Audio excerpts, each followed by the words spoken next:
माता पार्वती द्वारा शिव जी को पाने की कामना से किया गया यह हरितालिका तीज व्रत अत्यंत पुण्यदायी एवं सौभाग्यवती स्त्रियों के अखंड सौभाग्य के लिए प्रसिद्ध है। स्वागत है आप सभी का आज की इस नई वीडियो में। साथियों, आज हम महादेव की कृपा से एवं माता पार्वती के आशीर्वाद से आपको हमारे चैनल के माध्यम से प्रस्तुत करने जा रहे हैं हरितालिका तीज की संपूर्ण व्रत कथा। आपसे निवेदन है कि इस वीडियो को अंत तक देखें एवं इस वीडियो को अपने सभी सह संबंधियों के साथ अवश्य शेयर करें ताकि वे भी भक्ति पथ पर अग्रसर हो सकें। साथियों, अगर आपने अभी तक हमारे चैनल को सब्सक्राइब ना किया हो तो चैनल को सब्सक्राइब करके बेल आइकन अवश्य प्रेस करें ताकि आप भी हमारे चैनल पर प्रस्तुत की जाने वाली समस्त कथाओं का श्रवण कर सकें एवं भक्ति पथ पर अग्रसर हो सकें।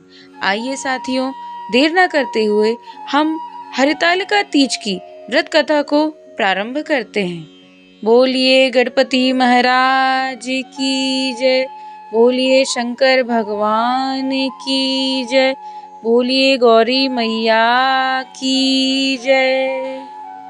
श्री हरितालिका तीज व्रत कथा।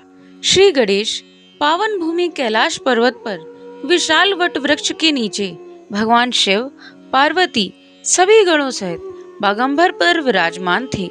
बलवान वीरभद्र, भृंगी, श्रृंगी, नंदी आदि अपने अपने पहरों पर सदा शिव के दरबार की शोभा बढ़ा रहे थे।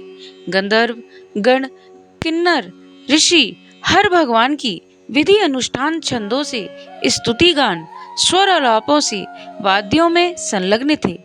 उसी सुअवसर पर महारानी पार्वती जी ने भगवान शिव से दोनों हाथ जोड़कर प्रश्न किया कि हे महेश्वर, मेरे बड़े सौभाग्य हैं जो मैंने आप सरीखे अर्धांगिनी पति को वरण किया। क्या मैं जान सकती हूँ कि मैंने वह कौन सा पुण्य अर्जन किया है? आप अंतर्यामी हैं, मुझे दासी को वर्णन करने की कृपा करें। महारानी पार्वती की ऐसी प्रार्थना सुन के शिव जी बोले, हे पार्वती, तुमने अति उत्तम पुण्य का संग्रह किया था जिससे मुझे प्राप्त किया है। वह अति गुप्त व्रत है, पर तुम्हारे आग्रह पर प्रकट करता हूँ। वह यह है कि भाद्रपद के शुक्ल पक्ष की तीज व्रत के नाम से प्रसिद्ध है। यह व्रत जैसे तारागणों में चंद्रमा, नवग्रहों में सूर्य, वर्णों में ब्राह्मण, नदियों में गंगा, पुराणों में महाभारत, वेदों में सोम, इंद्रियों में मन, ऐसा यह श्रेष्ठ व्रत है। जो तीज हस्त नक्षत्र युक्त पड़े वह और भी महान पुण्यदायक होती है। ऐसा सुनकर पार्वती जी ने कहा, हे महेश्वर, मैंने कब और कैसे तीज व्रत किया था, विस्तार के साथ श्रवण करने की इच्छा है। इतना सुनकर भगवान शंकर बोले कि भाग्यवान, उमा भारतवर्ष के उत्तर में हिमाचल श्रेष्ठ पर्वत है। उसके राजा का नाम हिमाचल है। वहाँ तुम भाग्यवती रानी मैना से पैदा हुई थी। तुमने बाल्यकाल से ही मेरी आराधना करना आरंभ कर दिया था। कुछ उम्र बढ़ने पर तुमने हिमाचल की दुर्गम गुफाओं में जाकर सहेली सहित मुझे पाने के हेतु तप आरंभ कर दिया।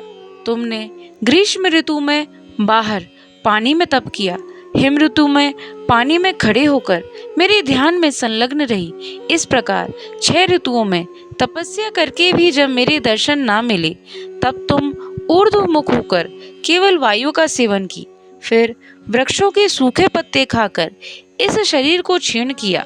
ऐसी तपस्या में लीन देखकर महाराज हिमाचल को अति चिंता हुई और तुम्हारे विवाह हेतु चिंता करने लगे। इसी सुअवसर पर महर्षि नारद जी उपस्थित हो गए।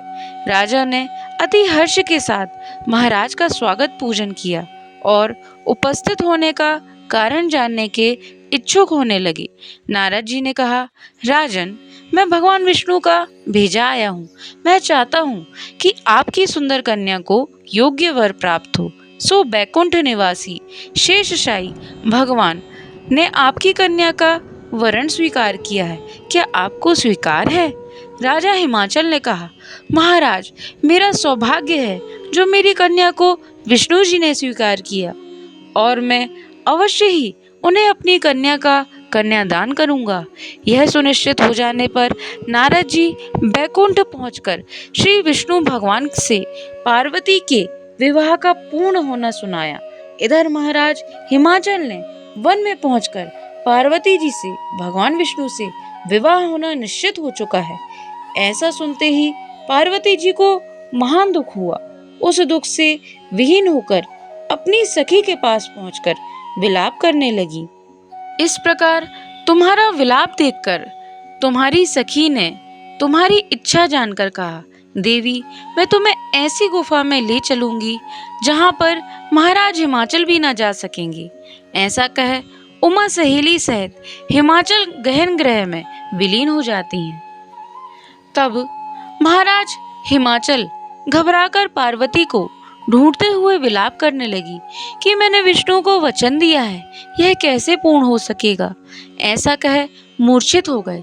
तब सभी पुरवासियों को साथ लेकर ढूंढने को महाराज ने पदार्पण कर ऐसी चिंता करके कि क्या मेरी कन्या को व्याघ्र खा गया, या सर्प ने डस लिया, या राक्षस हर के ले गया। उस समय तुम अपनी सखी के साथ ही गहन गुफा में पहुंचे बिना जल अन्न के मेरे व्रत का आरंभ करके नदी की बालू से शिव प्रतिमा स्थापित कर विविध वन पुष्प फलों से पूजन करने लगी। उसी दिन भाद्र मास तृतीया शुक्ल पक्ष हस्त नक्षत्र युक्त प्राप्त थी। मेरी पूजा के फलस्वरूप मैं और मेरा सिंहासन हिल उठा। मैंने जाकर तुम्हें दर्शन दिया और तुमसे कहा, हे देवी, मैं तुम्हारे व्रत और पूजन से अति प्रसन्न हूँ। तुम अपनी कामना मुझसे वर्णन करो। इतना सुन तुमने लज्जित भाव से प्रार्थना की कि आप अंतर्यामी हैं। मेरे मन के भाव आपसे छिपे नहीं हैं। आपको पति के रूप में चाहती हूँ। इतना सुनकर मैंने तुम्हें एवमस्तु इच्छित पूर्ण वरदान देकर अंतर ध्यान हो गया। इसके बाद तुम्हारे पिता हिमाचल मंत्रियों सहित तुम्हें ढूंढते ढूंढते नदी तट पर मारे शोक के मूर्छित होकर गिर पड़े। उसी समय सहेली उमा के मेरे बालू की मूर्ति विसर्जन हेतु नदी तट पर ले पहुंची। उसी समय तुम्हारे नगर निवासी मंत्रीगण राजा हिमाचल के और तुम्हारे दर्शन कर अति प्रसन्नता को प्राप्त हुए और तुमसे लिपट लिपट कर रोने लगे। और तुमने अपनी सहेली उमा से कहा, तुम इस भयंकर वन में कैसे चली आई, जो अति भयानक है, जहाँ सिंह, व्याघ्र, जहरीले भयंकर सर्पों का निवास है, जहाँ मनुष्य के प्राण संकट में हो सकते हैं। इसलिए हे पुत्री, इस भयंकर वन को त्याग कर अपने गृह को प्रस्थान करो। पिता के ऐसे कहने पर तुमने कहा, हे पिताश्री, मेरा विवाह तुमने भगवान विष्णु के साथ स्वीकार कर दिया। इससे मैं इसी वन में रहकर अपने प्राणों का विसर्जन करूंगी। ऐसा सुनकर महाराज हिमाचल अति दुखी हुए और बोले, प्यारी पुत्री, तुम शोक मत करो। मैं तुम्हारा विवाह कदापि भगवान विष्णु के साथ ना करूंगा।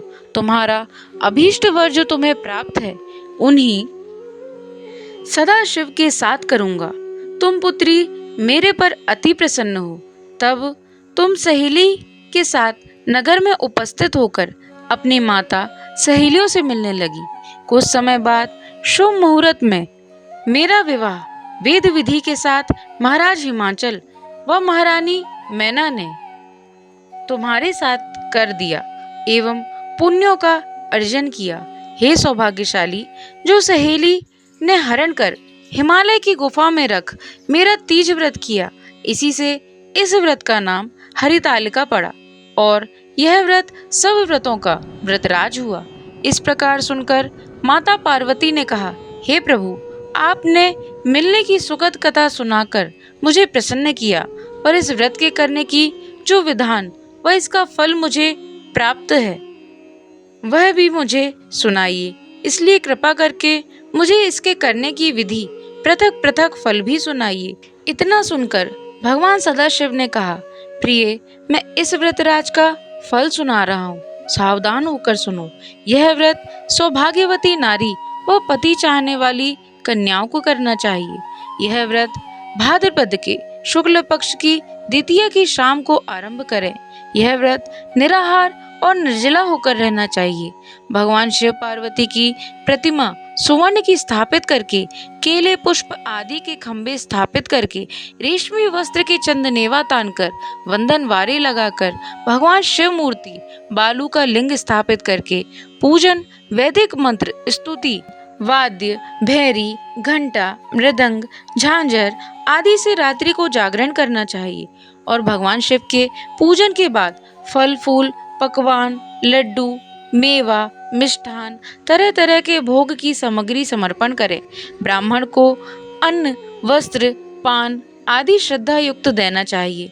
भगवान शिव के प्रति वस्तु को सिद्ध पंचाक्षरी मंत्र से ओम नमः शिवाय कहकर समर्पित करना चाहिए एवं प्रार्थना करते समय अपनी कामना जो भी इच्छा हो वह भगवान के सामने प्रेरित करके प्रणाम करें। फिर पार्वती माता से नीचे लिखी प्रार्थना करें। जय जगमाता मेरी भाग्य विधाता, तुम हो पार्वती शिव प्यारी, तुम दाता नंक पुरारी, सती सती में रेख तुम्हारी, जय हो आनंद दाता।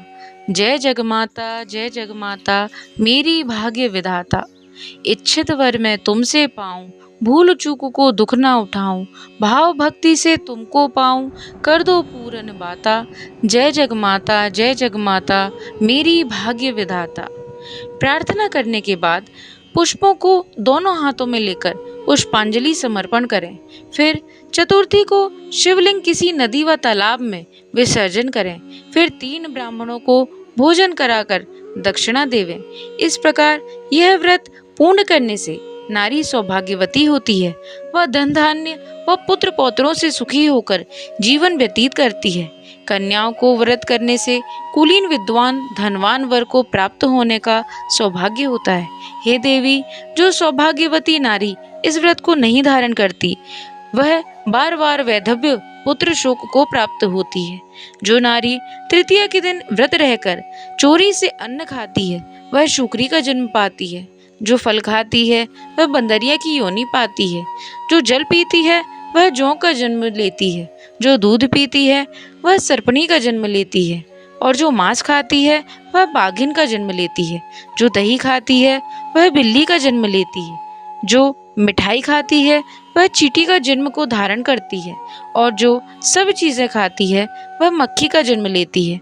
जो उस दिन सोती है वह अजगरी योनि को प्राप्त करती है।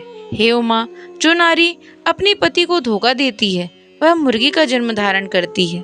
हे उमा, जो इस व्रत को श्रद्धा विधि से धारण करती है वह मुझसा पति प्राप्त करती है। वह दूसरे जन्म में तुम्हारे समान स्वरूपवान हो करके इसी संसार में उत्तम सुख भोगती है। इस व्रत को करने के बाद नारियां शिवलोक की वासी होती हैं। बोलिए शंकर भगवान की जय, बोलिए गौरी मैया की जय, बोलिए गणपति भैया की जय। साथियों, तो यह थी हरितालिका तीज व्रत की सविस्तार कथा एवं उसका महत्व एवं उसकी पूजा विधि। आशा करते हैं आपको यह वीडियो अवश्य पसंद आई होगी।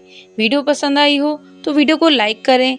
अगर आप चैनल पर नए हो और आपने अभी तक हमारे चैनल को सब्सक्राइब ना किया हो तो चैनल को सब्सक्राइब करना ना भूलें एवं बेल आइकन अवश्य प्रेस करें ताकि हमारे चैनल पर प्रस्तुत की जाने वाली सभी वीडियो का आप लाभ जल्द से जल्द उठा सकें। एवं इस वीडियो को अपने सभी से संबंधियों के साथ अवश्य शेयर करें ताकि वे भी भक्ति पथ पर अग्रसर हो सकें।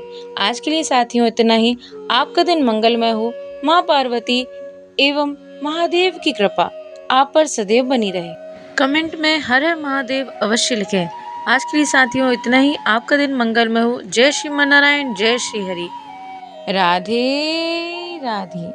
नमः पार्वती पते हर हर महादेव।